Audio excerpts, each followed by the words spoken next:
हाँ, तो पिछले वाले लेक्चर में अपन ने लोरेंट ट्रांसफॉर्मेशन के बारे में पढ़ा। जो इनर्शियल फ्रेम ऑफ रेफरेंस हैं उनके बीच में एक फ्रेम ऑफ रेफरेंस दूसरे के सापेक्ष कांस्टेंट वेलोसिटी से मूव करे, उसकी वेलोसिटी लगभग इक्वल हो अपने पास लाइट वेलोसिटी से। तो एक निर्देश तंत्र से दूसरे निर्देश तंत्र में जाने पर अपने पास कोऑर्डिनेट किस प्रकार से ट्रांसफॉर्म होते हैं, तो वो अपने पढ़ा लोरेंज के अनुसार वो ट्रांसफॉर्म होते हैं, लोरेंट ट्रांसफॉर्मेशन के अनुसार। ठीक है, अब अपन ने यहाँ से अपने पास फिर उसे उसे कुछ टाइम उसी लेक्चर में पहले स्टार्ट किया था special theory of relativity. Special theory of relativity के अपने पास 2 पोस्टुलेट्स से वो अपन ने पढ़े थे। ठीक है, उससे पहले अपन ने माइकलसन मोर्ले प्रयोग पढ़ा था। उसके अंदर जो नेगेटिव रिजल्ट प्राप्त हुआ था उसकी चर्चा अपन एक्सप्लेन कर रहे थे आइंस्टीन रिलेटिव थ्योरी के अनुसार, जो आइंस्टीन अपेक्षिता सिद्धांत के अनुसार अपन करेंगे। तो यहाँ से आज का जो लेक्चर है वो बेस्ड है अपने पास दोनों फ्रेम ऑफ रेफरेंस के अंदर वेग किस प्रकार से चेंज होंगे और त्वरण किस प्रकार से चेंज होगा, वो आज अपन पढ़ेंगे। और इससे अगले वाला जो अपने पास लेक्चर आएगा उसके अंदर अपन पढ़ेंगे वो नेगेटिव रिजल्ट के बारे में। ठीक है, तो नेगेटिव रिजल्ट को किस प्रकार से आइंस्टीन ने दूर किया वो अपन इसे नेक्स्ट वाले लेक्चर में पढ़ेंगे। ठीक है, तो यहाँ से अपन कोई अपने पास प्रॉपर फ्रेम ऑफ रेफरेंस है एस, उसको अपन ने माना है प्रॉपर फ्रेम ऑफ रेफरेंस। ठीक है, इसके सापेक्ष कोई भी अपने पास फ्रेम ऑफ रेफरेंस है S prime, inertial frame of reference है दोनों ही एस और एस। ठीक है, वी वेग से प्लस एक्स एक्स दिशा में गति कर रहा है और वी अपने पास है जो वेग है वो क्या है, कांस्टेंट है। ठीक है, इसके अंदर वाई और जेड एक्सिस अपने पास, वाई एक्सिस और जेड एक्सिस अपने पास क्या है, समांतर है। ठीक है, यहाँ तक। तो यहाँ से अपने पास जो प्रॉपर फ्रेम ऑफ रेफरेंस है उसके अंदर आपके पास जो वेव के कंपोनेंट हैं वो आपके पास आएंगे यू एक्स बराबर d x upon D t, u y बराबर d Y upon D t और यू जेड बराबर d z upon D t. ठीक है, S prime frame of reference के अंदर अपने पास जो पार्टिकल का वेग है वो अपन मानते हैं आपके पास कितना है, यू प्राइम है। S prime frame of reference के अंदर पार्टिकल का वेग है वो अपने पास है यू प्राइम। ठीक है, उसके कंपोनेंट आपके पास यू प्राइम के हो जाएंगे यहाँ से d x prime upon D T prime plus u Y prime के d Y prime upon D T prime और यू जेड प्राइम के हो जाएंगे। ठीक है, तो अकॉर्डिंग टू लोरेंट ट्रांसफॉर्मेशन से अपने पास कोऑर्डिनेट ट्रांसफॉर्म होते हैं इक्वेशन 2 के द्वारा। यानी x बराबर आपके पास आता है, x जो कोऑर्डिनेट ट्रांसफॉर्म होता है x कोऑर्डिनेट का वो होता है x प्राइम बराबर alpha x minus we T, Y change नहीं, नोट चेंज रहते हैं, जेड भी नोट चेंज है, टी प्राइम बराबर होता है alpha T minus we x upon C square. ठीक है, तो यहाँ से अपने पास जो आइंस्टीन के अनुसार टाइम भी अपने पास एब्सोल्यूट नहीं रहता है, या टाइम भी अपने पास क्या नहीं रहता है, इनवेरिएंट नहीं रहता है, जबकि गैलोलियन ने टाइम को भी क्या माना था, इनवेरिएंट माना था। ठीक है, तो ये अपने पास कोऑर्डिनेट ट्रांसफॉर्म होते हैं इक्वेशन 2 के अनुसार। ठीक है, तो यहाँ से अपने पास इक्वेशन 2 से अपन लिख सकते हैं, इक्वेशन 2 से एक्स प्राइम बराबर alpha x minus we t, जहाँ पे अल्फा अपने पास है 1/√1 माइनस वी स्क्वायर अपॉन सी स्क्वायर। उससे अपन लिख सकते हैं इक्वेशन 2 से डी एक्स प्राइम बराबर alpha d x minus v d t, d Y prime बराबर d y, d z prime बराबर डी जेड और डी टी प्राइम बराबर alpha d t minus we x upon C square, equation 2 के द्वारा, जहाँ से अपने पास कोऑर्डिनेट ट्रांसफॉर्म हुआ था। हाँ, तो यहाँ से इस इक्वेशन से और इस इक्वेशन से दोनों का अपन डिवाइड करवाते हैं। ठीक है, तो यहाँ से d x prime upon D T prime निकलता आपके पास alpha d x minus v d t upon में alpha d t minus v d x upon सी स्क्वायर। ठीक है, तो इसको सोल्व करते हैं, अल्फा से अल्फा कैंसिल आउट, यहाँ से डी टी लेते हैं नीचे से और ऊपर से भी डी टी कॉमन लेते हैं, तो आपके पास ये वाली इक्वेशन आपको क्या होती है, प्राप्त होती है। ये इस इक्वेशन को अपन जो D x upon D T है, पार्टिकल की वेलोसिटी का x component in S frame of reference, particle की वेलोसिटी का x component in S frame of reference, तो इसको सोल्व करने पर आपके पास यू एक्स का मान आपके पास आता है, ठीक है। तो यू एक्स प्राइम बराबर आएगा आपके पास u x minus v one minus you x we upon C square, ठीक है। इस इक्वेशन से वापस अपन इनको सोल्व करते हैं, डी वाई और डी टी। तो d Y upon D T prime बराबर आता है आपके पास d y alpha d t minus v d x upon सी स्क्वायर। नीचे से अपन टी कॉमन लेते हैं तो आपके पास आ जाता है D Y upon D T, ऊपर चला जाता है, और alpha one minus V upon सी square D x upon D T, जहाँ पे D x upon D T अपने पास है X component in S frame, और D Y upon D T है Y component in S frame दोनों, और U D Y prime upon D T prime है अपने पास Y component in S prime Prem of reference. तो यहाँ से आपके पास यू वाई प्राइम बराबर आता है U Y upon alpha one minus you x upon U x we upon C square, ठीक है। ये अपने पास यू वाई कंपोनेंट हो गया। अब डी जेड कंपोनेंट अपन निकालते हैं, तो d z upon D t d z prime upon D T prime बराबर d z upon alpha d t minus v d x upon सी स्क्वायर। यहाँ से वापस से अपन डी टी कॉमन लेते हैं, ऊपर ले जाते हैं, तो आपके पास यू जेड प्राइम बराबर you Z alpha one minus you x upon C square. तो ये अपने पास होता है वेलोसिटी ट्रांसफॉर्म किस प्रकार से होता है, अंडर लॉरेंज ट्रांसफॉर्मेशन के अंदर या under general theory of relativity के अंदर एक निर्देश तंत्र से दूसरे निर्देश तंत्र में अपन वेग के कंपोनेंट या वेग के को किस प्रकार से ट्रांसफॉर्म करते हैं, ये इन तीन इक्वेशन की सहायता से अपन ने जाना है। यहाँ पे अपने पास अल्फा बराबर हो जाएगा one upon V square upon सी स्क्वायर, ठीक है। अब यहाँ पे अपन स्पेशल केस के बारे में चर्चा करते हैं कि जो अपने पास पार्टिकल है वो एस फ्रेम ऑफ रेफरेंस के अंदर सी वेग से प्लस एक्स एक्स दिशा में गति कर रहा है, लाइट वेलोसिटी से प्लस एक्स एक्स दिशा में क्या कर रहा है, गति कर रहा है। तो प्लस एक्स एक्स दिशा में गति कर रहा है, तो एस फ्रेम ऑफ रेफरेंस के अंदर इसके वाई कंपोनेंट और जेड कंपोनेंट क्या हो जाएंगे, जीरो हो जाएंगे, और यू एक्स बराबर आपके पास सी आ जाएगा, वाई कंपोनेंट और जेड कंपोनेंट क्या हो गए यहाँ पे जीरो हो गए। तो यू एक्स का मान अपन इस इक्वेशन में पुट करवाते हैं तो आपके पास आता है ये वाली इक्वेशन।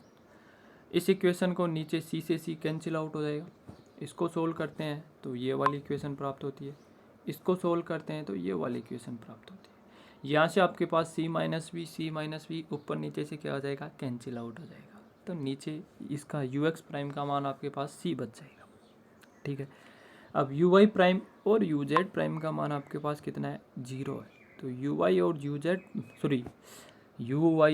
जेड का आपके पास मान कितना है, जीरो है। तो इन दोनों का मान इन दोनों समीकरण में अपन पुट करवाते हैं तो आपके पास डायरेक्टली यहाँ से यू वाई प्राइम और यू जेड प्राइम का मान आपके पास कितना प्राप्त होता है, जीरो प्राप्त होता है। अब अपन बात करते हैं तो जो यू एक्स प्राइम का मान अपने पास कितना प्राप्त हुआ है, सी प्राप्त हुआ है। तो एक फ्रेम ऑफ रेफरेंस के अंदर कोई भी particle C velocity light velocity से गति करता है तो दूसरे फ्रेम ऑफ रेफरेंस के अंदर भी वो उसी वेलोसिटी से गति करता है। तो यहाँ से अपन बात करते हैं कि जो सेकंड पोस्टुलेट है कि जो लाइट वेलोसिटी अपने पास वो क्या है, यूनिवर्सल कांस्टेंट है, ठीक है, यूनिवर्सल कांस्टेंट है, यानी ये सभी किसी के ऊपर निर्भर नहीं करती है, फ्रेम के ऊपर प्रेक्षण दिशा गति किसके ऊपर ही नहीं निर्भर करती। इसका मान अपने पास क्या है, सभी दिशाओं में समान होता है, सभी प्रेक्षक के लिए भी समान होता है। तो यहाँ से अपने पास ये प्रूव हो रहा है कि लाइट की वेलोसिटी अपने पास क्या होती है, सभी जगह सेम होती है, ये तंत्रों की गति के ऊपर क्या नहीं होती, कोई प्रभाव नहीं पड़ता है, या इसका तंत्र की गति इसके ऊपर तंत्र की गति का कोई प्रभाव नहीं पड़ता है, ठीक है, लाइट वेलोसिटी के ऊपर ये सभी के लिए कांस्टेंट होती है, ठीक है। यहाँ से अपन इन्वर्स लॉरेंट ट्रांसफॉर्मेशन की बात करते हैं तो इन्वर्स लॉरेंट ट्रांसफॉर्मेशन सेम अपने पास एग्जांपल है कि अपन बस में जा रहे हैं तो बस एक फ्रेम ऑफ रेफरेंस होगी और अर्थ एक फ्रेम ऑफ रेफरेंस होगी, या ट्रेन में जा रहे हैं तो ट्रेन एक फ्रेम ऑफ रेफरेंस होगी और अर्थ एक फ्रेम ऑफ रेफरेंस होगी। अर्थ को अपन एस मान लेते हैं और ट्रेन को अपन एस प्राइम मान लेते हैं। तो एस के सापेक्ष ट्रेन गति कर रही है किसी वेलोसिटी से, तो इसके अंदर जो अपने पास अर्थ है वो क्या है, कांस्टेंट है, और अर्थ उसके अंदर अपने पास अपन भी क्या करें, ट्रेन के साथ में गति करें। तो अपने पास अर्थ के ऊपर पेड़ होते हैं, वो अपने पास अपनी जस्ट गति की अपोजिट साइड में वही क्या करते हैं, अपने को गति करते हुए प्रतीत होते हैं। तो इस प्रकार अपने पास एस फ्रेम ऑफ रेफरेंस के सापेक्ष एस फ्रेम ऑफ रेफरेंस क्या करता है, माइनस एक्स दिशा में वी वेग से गति करता हुआ प्रतीत होता है। तो यहाँ से अपन v को माइनस वी से रिप्लेस करेंगे तो आपके पास इन्वर्स लोरेंज ट्रांसफॉर्मेशन प्राप्त होता है। तो यू एक्स का मान आपके पास आएगा यू एक्स बराबर you x prime plus V upon 1 plus U x prime V upon C square. U Y का मान आ जाएगा U Y prime upon alpha 1 plus U x prime V upon सी स्क्वायर, और यू जेड का मान ये प्राप्त होगा। ठीक है, तो यहाँ से अपने पास इन्वर्स लोरेंज ट्रांसफॉर्मेशन प्राप्त होगा। ठीक है, यहाँ से अपन बात करते हैं जो इक्वेशन ये वाली है, इसका दोनों तरफ सी में से इसको माइनस करते हैं। तो सी में से माइनस करने पर अपने पास ये लघुत्तम लेते हैं, इसको सोल्व करते हैं तो ये वाली इक्वेशन प्राप्त होती है। इसी प्रकार इसको सोल्व करते हैं तो ये वाली इक्वेशन प्राप्त होती है इस समीकरण को, और इस समीकरण को सोल्व करते हैं तो ये वाली इक्वेशन अपने को प्राप्त होती है। यहाँ पे इसको सोल्व करेंगे तो ये आपके पास ये वाली इक्वेशन आ जाएगी। इस कंपोनेंट में अपन दोनों तरफ से सी कॉमन लेते हैं, दोनों तरफ से सी कॉमन लेते हैं, आपके पास ये वाली इक्वेशन प्राप्त होती है। ठीक है, ये वाली इक्वेशन प्राप्त होती है तो यहाँ से सी क्या हो जाएगा, कैंसिल आउट हो जाएगा। ठीक है, अब सी से सी कैंसिल आउट होने के कारण अपन बात करते हैं कि लेफ्ट राइट हैंड साइड में v का मान है वो लेस देन सी है, और यू एक्स प्राइम का मान भी आपके पास है लेस देन सी है। इसका मतलब राइट हैंड साइड अपने पास दोनों का मान लेस देन सी होने के कारण इसका मान क्या हो जाएगा, पॉजिटिव हो जाएगा। अब लेफ्ट हैंड साइड का मान भी पॉजिटिव होने के लिए आपके पास क्या होना चाहिए, यू एक्स का मान क्या होना चाहिए, लेस देन सी होना चाहिए। यू एक्स का मान क्या होना चाहिए, सी होना चाहिए, क्योंकि दोनों साइड अपने पास इक्वल है। तो एक साइड पॉजिटिव है तो दूसरी साइड भी अपने पास क्या होनी चाहिए, पॉजिटिव क्वांटिटी होनी चाहिए। ठीक है, तो यहाँ से अपने पास v less than c, u x prime less than c, तो यू एक्स भी क्या होगा, लेस देन सी होगा।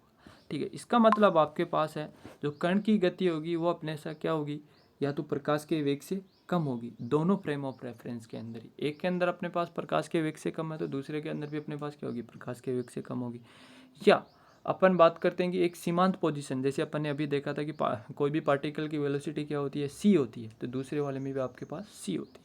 लेकिन एक के अंदर सी और दूसरे के अंदर सी से ज़्यादा हो जाएगी, ये पॉसिबल नहीं है। एक के अंदर सी से कम होगी तो दूसरे के अंदर भी आपके पास क्या होगी, सी से ही कम होगी। ठीक है, एक के अंदर सी हो सकती है तो दूसरे के अंदर सी होती है, ये अपने पास क्या है, लिमिटिंग पोजीशन है। ठीक है, मैक्सिमम पोजीशन है। ठीक है, तो यहाँ से अपने को पता चल रहा है कि एक फ्रेम ऑफ रेफरेंस के अंदर पार्टिकल की वेलोसिटी अपने पास सी या सी से कम है तो दूसरे के अंदर सी या सी से ही कम ही होगी। ठीक है, इससे अधिक नहीं होगी। अगला वाला जो स्पेशल केस है वो अपने पास है v लेस देन सी। v लेस देन सी का मतलब v अपॉन सी लेस देन 1। तो यहाँ से अल्फा बराबर आपके पास प्राप्त हो जाएगा 1, और 1 plus U x upon V लगभग इक्वल टू प्राप्त हो जाएगा आपके पास 1 प्राप्त हो जाएगा। अल्फा बराबर 1 और 1 plus U x upon V upon सी स्क्वायर बराबर प्राप्त हो जाएगा लगभग 1। तो इन सभी का मान अपन इन इक्वेशंस के अंदर रखते हैं। ठीक है, तो इन इक्वेशंस के अंदर पुट करते हैं अल्फ़ा का मान और इसका मान। ठीक है, यहाँ पे अपन पुट करते हैं तो आपके पास इसका मान लगभग 1 प्राप्त है। तो यहाँ से इन इक्वेशन से अपन इनके मान पुट करते हैं तो आपको प्राप्त होता है ये वाला समीकरण, यू एक्स प्राइम बराबर you x minus v, u Y prime बराबर you y, u Z prime बराबर यू जेड। हाँ, तो जब अपने पास वी लेस देन सी होता है तो अपन कहाँ चले जाते हैं, गैलोलियन ट्रांसफॉर्मेशन के अंदर चले जाते हैं। ठीक है, कल जैसे अपन ने ये वाली कंडीशन किसके लिए लगाई थी, वहाँ पे कोऑर्डिनेट ट्रांसफॉर्मेशन के लिए लगाई थी, तब भी अपन कहाँ चले गए थे, गैलोलियन ट्रांसफॉर्मेशन के अंदर। तो जब अपने पास v का मान बहुत कम होता है c की तुलना में, तो अपने पास जो लोरेंज ट्रांसफॉर्मेशन है वो किसकी तरह बिहेव करता है, गैलोलियन ट्रांसफॉर्मेशन की तरह बिहेव करता है। अब अपन पढ़ते हैं ये अपने पास वेलोसिटी ट्रांसफॉर्म। अब अपने पास जो त्वरण का रूपांतरण है वो किस प्रकार से होगा। ठीक है, अपन जानते हैं यू एक्स प्राइम बराबर आपके पास है U x minus V upon 1 upon U x we upon C square. इसका दोनों तरफ टाइम के रेस्पेक्ट में डेरिवेटिव करते हैं। दोनों तरफ अपन टाइम के रेस्पेक्ट में डेरिवेटिव करते हैं तो अपने को ये वाली इक्वेशन प्राप्त होती है। इसका अपन u अपॉन वी से करेंगे तो ऊपर का करने पर आपके पास आता है D x upon D T into में ये प्लस समथिंग ऊपर वाला मल्टीप्लाई हो जाएगा, नीचे वाले का करेंगे तो आपके पास माइनस माइनस प्लस हो जाएगा, एक माइनस पहले से आएगा और एक माइनस इसके साथ में है तो आपके पास माइनस माइनस प्लस हो जाएगा, तो ये क्वांटिटी आपको प्राप्त होगी। और नीचे वाली जो टर्म है उसका आपके पास क्या प्राप्त होगा, यहाँ पे स्क्वायर प्राप्त होगा। ठीक है, यहाँ तक। इसको सोल्व करने पर अपने पास ये वाला आता है, यहाँ पे लघुत्तम लेंगे तो ये इधर उधर मल्टीप्लाई होगा, यहाँ पे D u x upon D T अपने पास क्या हो जाएगा, कॉमन ले लिया जाएगा। इससे ये वाली क्वांटिटी आपके पास क्या हो जाएगी, कैंसिल आउट, दोनों अपोजिट साइन की है, तो आपके पास इसको सोल्व करने पर आपके पास प्राप्त होता है ये वाली क्वांटिटी। ठीक है, अब डी टी प्राइम बराबर होता है आपके पास alpha T minus we x upon C square, alpha T minus we x upon C square.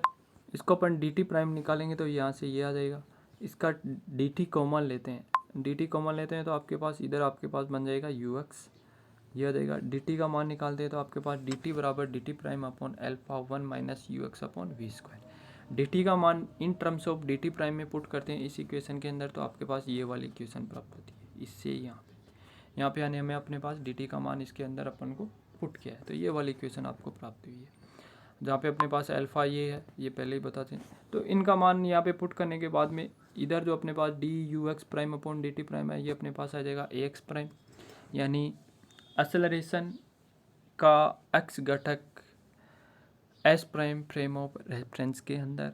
ठीक है, ये d u x upon D t आ जाएगा, ये अपने पास एक्स घटक किसके अंदर, एस फ्रेम ऑफ रेफरेंस के अंदर।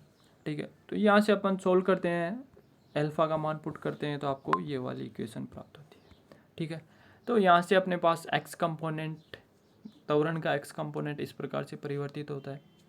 ठीक है, अब आगे अपन बात करते हैं, ये अपने पास एक्सेलरेशन का एक्स घटक एस फ्रेम के अंदर, ये एक्सेलरेशन का एक्स घटक एस फ्रेम ऑफ रेफरेंस के अंदर, ये S prime frame of reference के अंदर और ये एस फ्रेम ऑफ रेफरेंस के अंदर।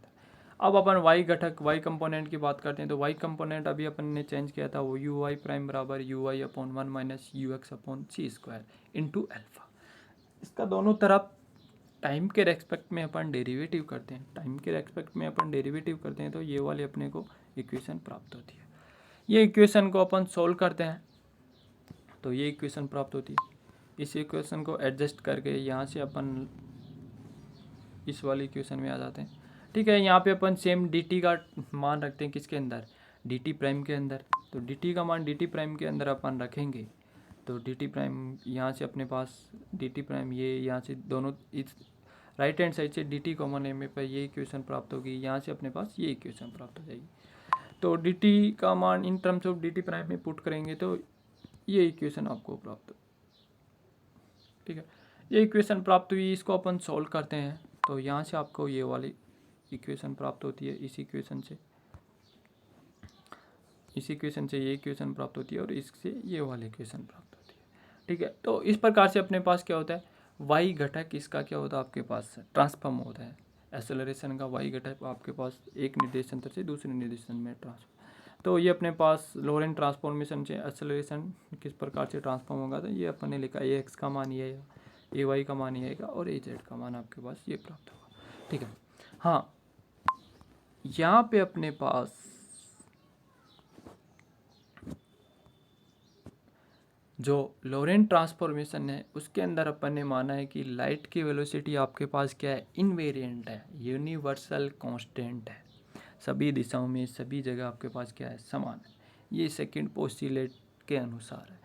उसके अंदर लाइट की वेलोसिटी इनवेरिएंट है, वहाँ पे अपने पास क्या नहीं हो रहा है, एक्सेलरेशन क्या कर रहा है, नॉट इनवेरिएंट रह रहा है। एक्सेलरेशन क्या हो रहा है, नॉट इनवेरिएंट रह रहा है। जबकि जो अपने पास गैलोनियन ट्रांसफॉर्मेशन है वहाँ पे आपके पास लाइट की वेलोसिटी क्या हो रही थी, नॉट इनवेरिएंट थी। ठीक है, लाइट की वेलोसिटी क्या थी, नॉट इनवेरिएंट थी या सभी प्रेक्षक के लिए अलग अलग थी।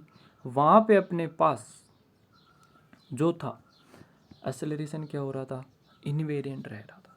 तो इसका मतलब लाइट की वेलोसिटी को अपन इनवेरिएंट मानते हैं तो वो एक्सेलरेशन को क्या कर देती है, नॉट इनवेरिएंट में चेंज कर देती है।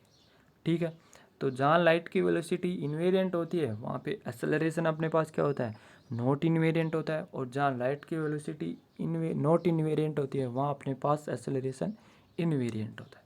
ये अपने को यहाँ से पता चल रहा है।